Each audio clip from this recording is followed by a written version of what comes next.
बिस्मिल्लाहिर्रहमानिर्रहीम अस्सलाम वालेकुम। मैं हूं आपका अपना होस्ट अशफाक नियाजी और आप देख रहे हैं K92 न्यूज़। सबसे पहले अहम खबरें। ईद के बाद भी खिदमत का सिलसिला जारी है। न्यू कराची टाउन में बड़े पैमाने पर सफाई मुहिम का आगाज़। Report Syed Abdul Qadir Shah. Chairman new Karachi town जनाब मोहम्मद यूसुफ की हिदायत पर UC4 न्यू कराची टाउन के नौजवान काउंसलर हाफिज शिराज अहमद की ज़ेर निगरानी ईद उल अज़हा के फ़ौरन बाद इलाके में सफाई खुसूसी मुहिम का आगाज़ कर दिया गया है। सफाई मुहिम का दौरान कुर्बानी के जानवरों की बाकियात, आलाइशों और जमा शुदा कचरे को हंगामी बुनियादों पर ठिकाने लगाया गया ताकि आवाम को साफ़ सुथरा और सेहतमंद माहौल फराहम किया जा सके।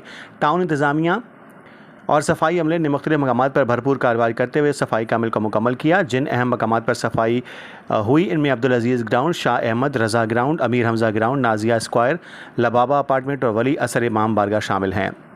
नौजवान काउंसलर हाफिज शिराज अहमद खुद सफाई मुहिम के दौरान मुख्तलिफ मकामात पर मौजूद रहे और अमले की कारकर्दगी की निगरानी करते रहे। इस मौके पर उन्होंने कहा कि ईद की खुशियाँ इस वक्त तक मुकम्मल नहीं होती जब शहरियों को साफ़ सुथरा माहौल मुयसर हो और उन्हें किसी किस्म की कोई दुश्वारी का सामना न करना पड़े।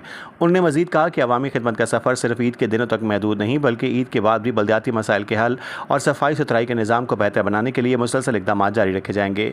इलाका मकीनों ने सफाई मुहिम को सराहते हुए chairman new Karachi town Mohammad Yusuf, councillor Hafiz Shiraz Ahmed और सफाई अमले की काविशों को खराज तहसीन पेश किया।